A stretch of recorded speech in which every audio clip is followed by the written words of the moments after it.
What's up, my construction entrepreneurs? Tyrone Jones here with the Construction Entrepreneur School of Services. About to get my cigar ready. I don't never cut my cigar. I usually just punch. Just hole punch it. And this one here is a Flathead 860. Bad boy. Let me see. Get some more fuel here. What's up, my construction entrepreneurs? How you guys doing? I'm hanging in there. Back again. Saturday, chilling. Oh, you see, got everything cleaned up, rolled up, tightened up, fixed up. Okay, so in this video, I think everybody want to know, we're going to talk about the subject of pricing, but we're just going to talk about rates when dealing with pricing. Okay, and I think everyone tries to figure out, like, what is the right thing to charge, right? Like, oh, I've been charging this amount for this many years, and I've made this amount, and you know, what should I actually charge? So, and I've done videos on this too, and I'm just going to explain it, but I'm not going to use a board. Usually I do it on a whiteboard, but I'm chilling out here.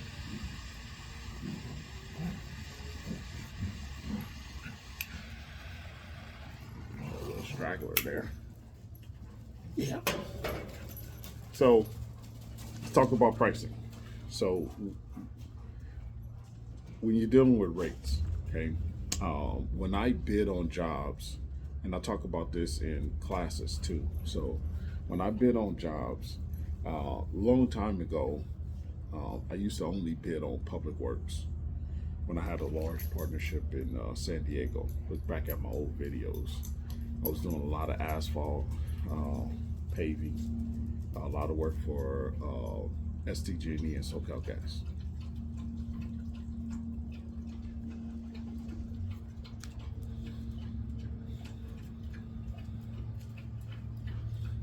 Okay, I like this one.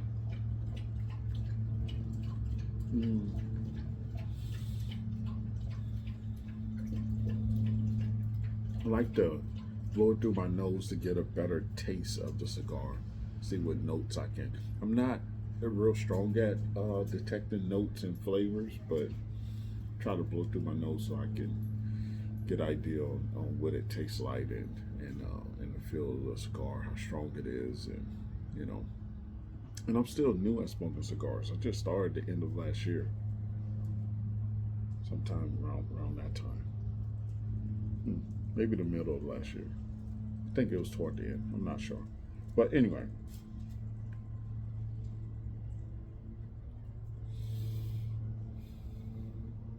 All right, pricing. Let's try not to have this video too long. Okay, so when dealing with pricing, a long time ago when I was doing public works, I used to break down my crews into classifications, right? So I'll have like a 2-man crew, 3-man crew, 4-man crew, 5-man crew, but I'll have different ones. You know, I have like it'd be an asphalt crew for those sections. It'd be a concrete crew for those sections. It'd be like a small asphalt crew. Like I had all these different crews built in, and what these crews were put together with was I had a foreman.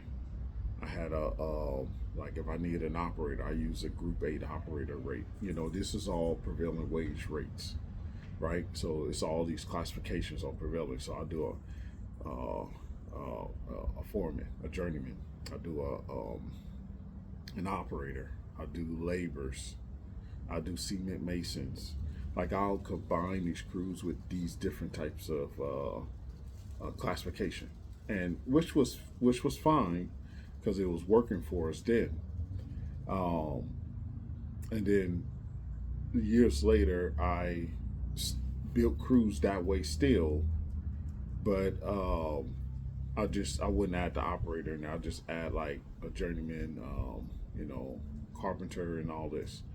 Well, now since I'm only just doing concrete, I don't fool around with the different rates and all that. I do build crews, so in my estimate sheet, I have a I have like a, you know, foreman daily rate or hourly rate, a foreman overtime hourly rate. I have a carpenter's um, hourly rate and a carpenter's overtime hourly rate. Then I have a 2-man crew, 3-man crew, 4-man crew, 5-man crew, and 6-man crew. That's it.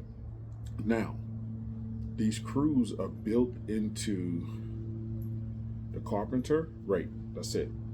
So everyone gets paid. Everyone not gets paid because people get paid differently, but everyone is all my estimates are I'm only using 2 rates. A foreman rate, which is $4 more than what I paid a carpenter. So let's say the carpenter is $72 an hour, right? So the foreman would be $76 an hour. Okay. And that's how I do my rate. So I got the carpenter, the journeyman carpenter is 76, and everyone else is the 72. That's how I do it. So I do that foreman or that carpenter or that journeyman. You know, foreman, journeyman are not the same. I'm throwing them all in mixed up. All these guys that are carpenters that I have are journeymen, but there's only one foreman. Okay, below journeyman, that means that that person is an apprentice. Okay, so so I have a foreman on every crew, and then everyone else under that I'm adding for the 2, 3, 4, 5, and 6, they only have that same rate. I literally just use that same rate for all those other people. Now in the field, I may not have, you know, on the 3-man crew, I may have a foreman, carpenter, and an apprentice, but my bid was for 1 foreman and 2 carpenters. So I don't do the rates and splitting up and all that. That's all I do, 2 rates, and I keep it simple. Now, a rate. How do you build rates? Now, if you're legit, excuse me.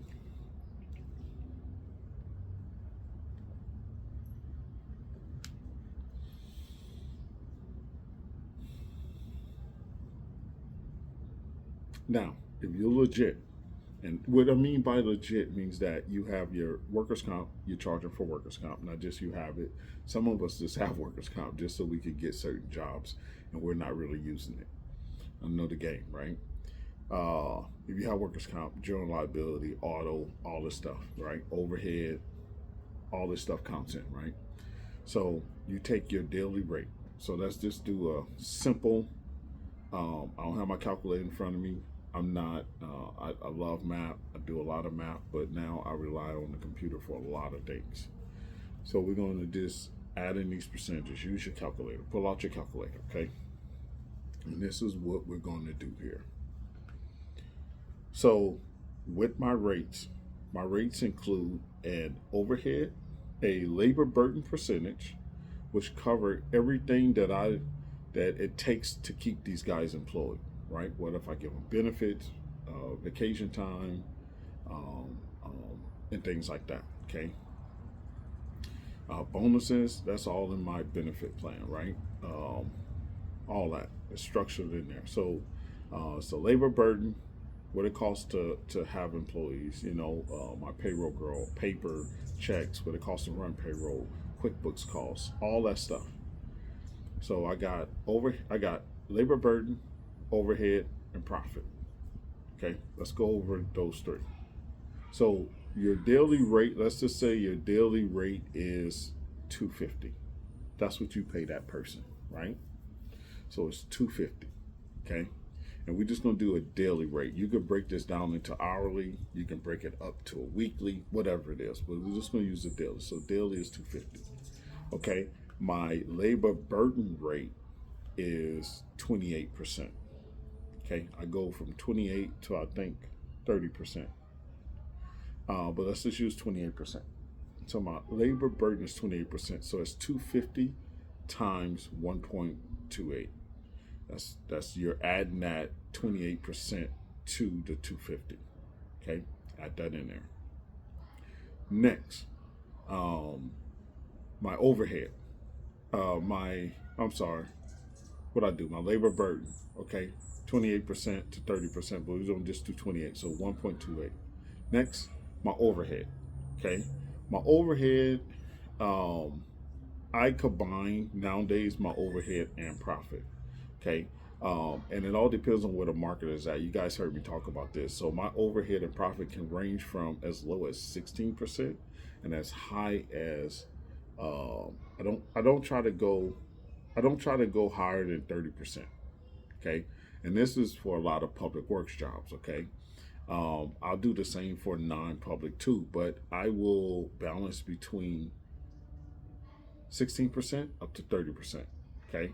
Sometimes I try not to get higher than 25, but I would push it up to 30. Lately I have been. Okay.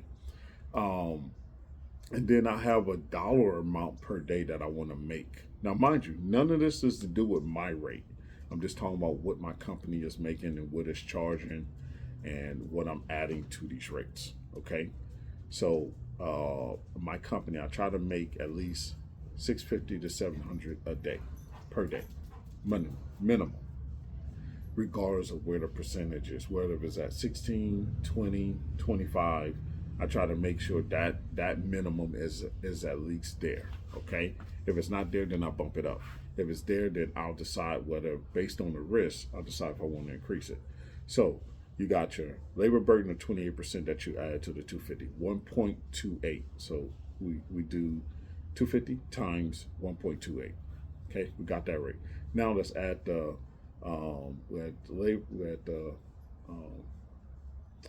labor burden. Now let's add the overhead and profit. Overhead and profit is, let's just do 16%. So you do that number that you have times 1.16, and that's your rate of which you. So you got a take home pay for these guys, and you got costs that you're adding to that. So you divide that by 8, and that's your hourly rate for whatever person that you're paying this rate to. That's what's added in there. So it's a labor burden and a profit and overhead, you know.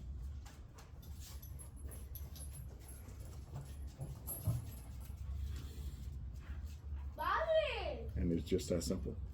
So building rates is just that. It's making sure.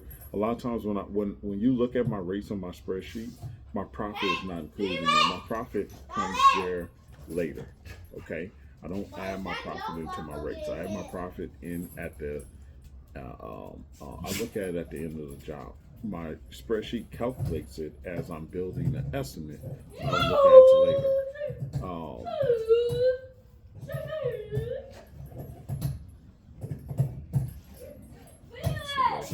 I'm just dad. I'm just trying to survive over here. Just dude don't see me on video. Just come out here and just.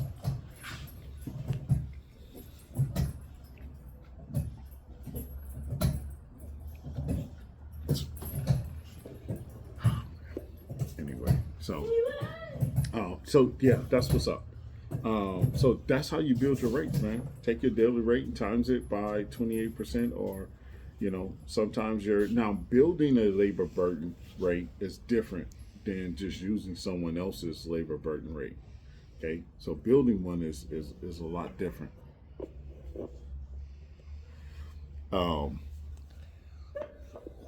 Thank you. Thanks. Yeah, thank you. Okay. Yeah. Tosh right there. It's one of the twins. I'm not so weak. I said Tosh. This is regular life right here, guys. This is this channel where kids jump in and people may come and talk to me. I mean, this is it. So if you don't like it, kick rocks. Put a kickstand. I don't know what that means. Anyway, so and that's how you build rates. Now, building a labor burden rate comes into a formula that I have built in on the spreadsheet, and building your building your labor burden rate is a formula I have on the spreadsheet, and building your overhead percentage is a formula I have on the spreadsheet as well. Like I said, the labor burden comes in with all the benefits you add to the employees to keep that person employed, and then labor burden is that, and then overhead is everything you pay to keep your business running. That's not tied to the job, okay? And that goes with as minor as like the licensing fee that you pay every 2 years. Maybe you pay some general liability that you pay, office that you pay, paper, all this stuff goes into your overhead expenses, okay? Everything that doesn't get charged, everything that's not a direct cost for that job, okay? What's the direct cost for the job? Direct cost for the job is materials you're putting on that job site. That's a direct cost to the job. The labor that's on the job site, that's a direct cost for that job site. Everything else is not a direct cost for that job site, but you need to charge for it because that's what it takes to run your business. So that's how you build your rates. Just that simple. It's what you want to pay them, and in the commercial, and I'll say light commercial, right, and residential market is very crucial on what you pay these guys or girls, whoever it is, because that would determine whether you get the job. On the public works, is determine what you pay them, if you're going to be paying them more than what is required to pay them, because you have a requirement to pay the employees based on the classification of the work that you're doing. So you have to fall into that guideline. So you can't waver from that. Now you can pay them more than that if you want to, but at a minimum you have to pay them that rate. Now on the residential, like commercial side, sometimes we're paying guys, 250, 150, 200, 350, 400, 450, whatever it is per day. That's what you're paying them. Okay. Then a labor burden is added to it.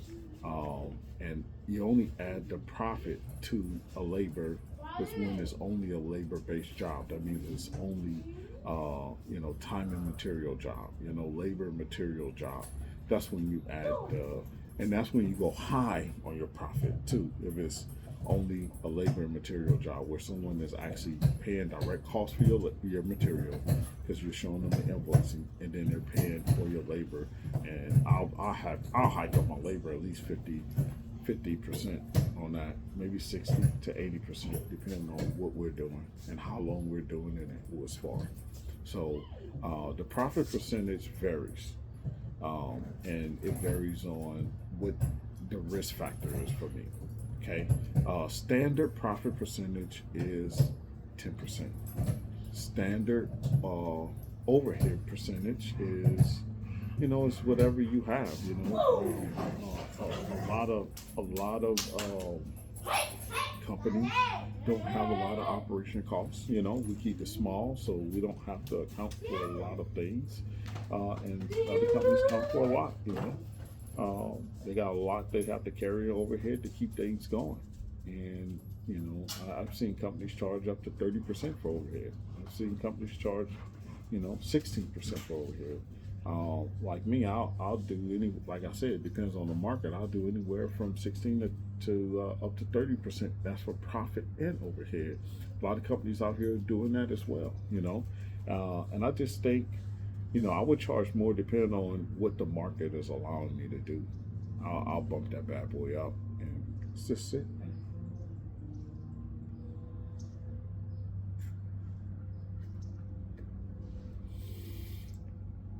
So, how do you calculate your rates?